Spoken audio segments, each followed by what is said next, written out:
मेरे प्यारे श्रोताओं भक्तजनों, आप सभी का मेरे इस चैनल पर स्वागत है। जो लोग मेरी वीडियो पर नए हैं तो चैनल को सब्सक्राइब जरूर कर लें। मैं श्रीमद् भागवत कथा से बोल रहा हूँ, सप्तम स्कंद से।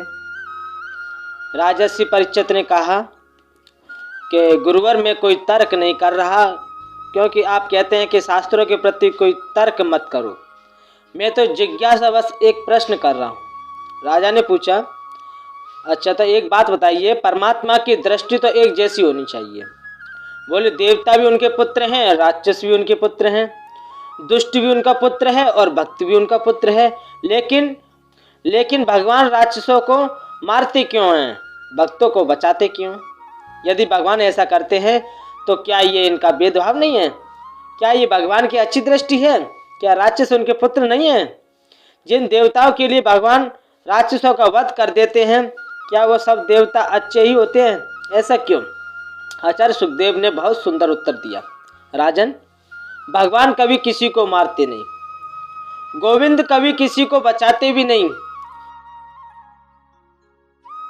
ये सब काम हम ही करते हैं। मारना और बचाना ये काम भगवान का नहीं है। उनकी दृष्टि तो वास्तव में सम है, परंतु जो उनकी आंखों के सामने नहीं आता वह पार नहीं होता, इतना जरूर है।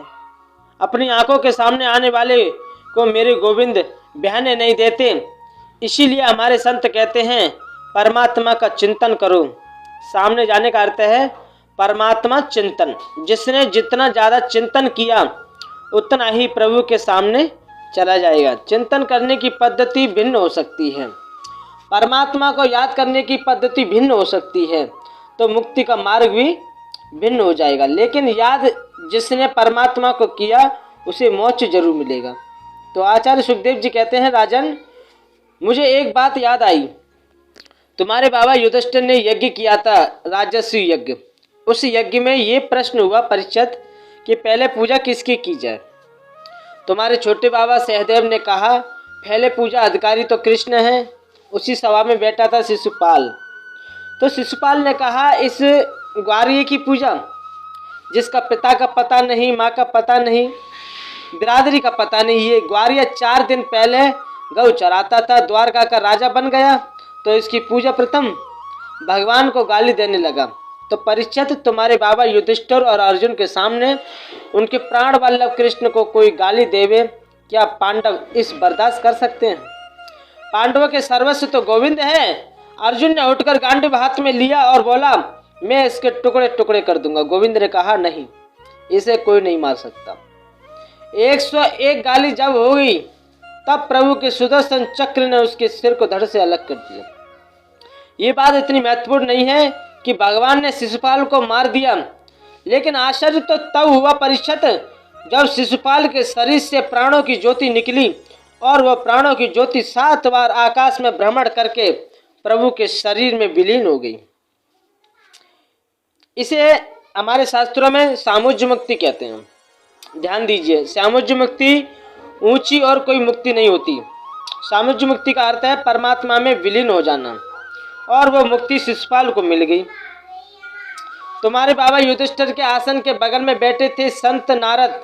तुम्हारे बाबा ने नारद जी से प्रश्न किया, महाराज गिन गिन कर मेरे गोविंद को गाली देने वाले ये शिशुपाल, जिसे 99 गाली गोविंद दिए बिना पानी भी अच्छा नहीं लगता था, 99 गाली तो अकारण ही कृष्ण को रोज देने की उसकी आदत बन गई थी।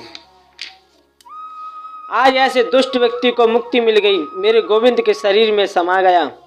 इस पापी को तो नरक में करोड़ों वर्ष तक सड़ना चाहिए था। नारद जी ने जो बात कही परीक्षित, मैं तुम्हें वो बताना चाहता हूँ। नारद जी ने कहा, माना शिशुपाल कृष्ण को गाली देता था, लेकिन गाली देते समय कृष्ण का चिंतन तो करता ही था। गाली देते समय भी उसकी आंखों के सामने कृष्ण की झांकी घूमती ही थी। कैसे भी कृष्ण को याद करो, काम से या भय से या द्वेष से या स्नेह से, है? भाव खुआव अनक आलसु, नाम जपत मंगल दिस दिस। परमात्मा का नाम किसी भी भाव से लो, है? चाहे भय से लो, चाहे द्वेष से लो, चाहे स्नेह से लो। गोविंद ने कृष्ण की उपासना काम से की, यद्यपि उनका काम हमारे काम जैसा नहीं था, गोपियों के प्रेम को ही हमने काम की संज्ञा दी है। शिशुपाल ने कृष्ण को द्वेष से भजा, कंस ने कृष्ण को भय से भजा। भजन करने की पद्धति भिन्न है, इससे कोई अंतर नहीं पड़ता। लेकिन कृष्ण की याद, कृष्ण का भजन जिसने ज्यादा किया है, यहाँ अंतर पड़ता है। कोई उनको मित्र मानकर भजन करते हैं, कोई स्वामी मानकर उनका भजन करते हैं, कोई सखा मानकर उनका भजन करते हैं, कोई उनको शत्रु मानकर उनका भजन करते हैं। लेकिन परीक्षित, भगवान को प्रेमी मानकर, पति मानकर, स्वामी मानकर भजन सभी करते हैं, लेकिन शत्रु मानकर भजन करना सबके बस की बात तो है नहीं। शत्रु मानकर तो वही भजन कर सकता है जिसको बाजुओं में ताकत हो।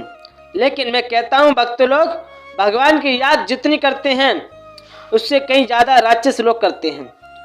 और मैं ये भी कहूँगा परीक्षित, भक्त लोग भगवान को कभी कभी भूल भी जाते हैं, लेकिन राक्षस नहीं भूलते। एक प्रसंग बस एक बात है, मैं बैकुंठनाथ मंदिर में जा रहा दर्शन करने। आपने कहा ठाकुर जी वहाँ मेरे मित्र रहते हैं, उनसे कहिएगा कि मुझे आकर मिले। मैंने आपके मित्र से कहा, आपके मित्र ने आपको याद किया है, आपको बुलाया है। तो मित्र ने कहा अब कैसे जाएं, वर्षा हो रही है, पानी चारों ओर रास्ते में भरा हुआ है। कोई बात नहीं मित्र, कहीं भागा थोड़ा जा रहा है, कल परसों मिल लेंगे। कहने का भाव मित्र को भूल जाता है, सेवक स्वामी को भूल जाता है। लेकिन बीच चौराहे जिसने मेरा अपमान कर दिया, उस शत्रु को मैं रात में स्वप्न में भी नहीं भूलता। सवेरे उठते ही उसका चिंतन। आपके चैन नहीं मिलता तो फिर मित्र की याद ज़्यादा हुई कि शत्रु की। ये शिशुपाल है, दंतवक्र है, कंस, रावण, कुंभकर्ण, ये सब परमात्मा से शत्रुता करते हैं। इससे वे भक्तों से भी ज़्यादा परमात्मा को याद करते हैं। इसीलिए शिशुपाल को वो मुक्ति मिली जो कभी कभी भक्तों को भी नहीं मिलती। सामुज्य मुक्ति बोला जाता है उसे।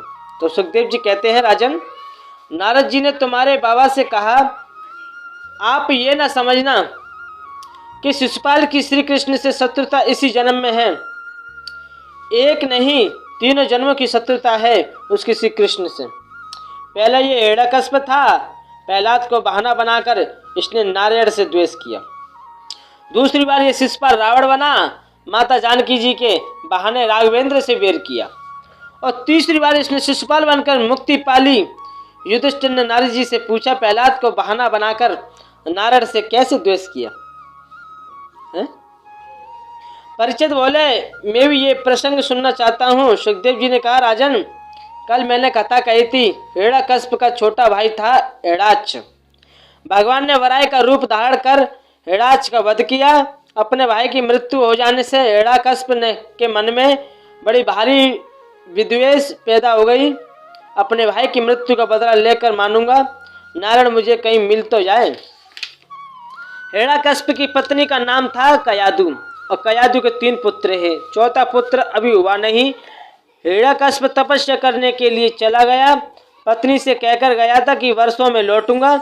तपस्या से ब्रह्मा को प्रसन्न कर वरदान मांगे। वर प्राप्त कर घर लौट कर आया तो पता चला कि पीछे से इंद्र ने उसके 3 पुत्र मार दिए। इसीलिए उसने मन में देवताओं के प्रति अमर्ष है, भगवान के प्रति बड़ा विद्वेष है। लेकिन प्रहलाद के जीवन की क्या कहें। गोविंद से मिलने की लगन जिसे लग जाए उसे संसार में कुछ अच्छा नहीं लगता। परमात्मा से मिलने की तड़पन का नाम ही तो भक्ति है। प्रभु कैसे भी ये तड़पन उत्तरोत्तर मन में अभिवृद्धि को प्राप्त होती रहे, इसी का नाम भक्ति है। मेरे जैसे यशस्वी, मेरा जैसा तेजस्वी और मेरे जैसा तपस्वी प्रहलाद बने। इसीलिए हिरण्यकश्यप ने प्रहलाद को गुरुकुल में भेज दिया। परंतु प्रहलाद का जीवन तो शांत है, गुरुकुल में आश्चर्य है, षंड और अमर्क शुक्राचार्य के पुत्र हैं।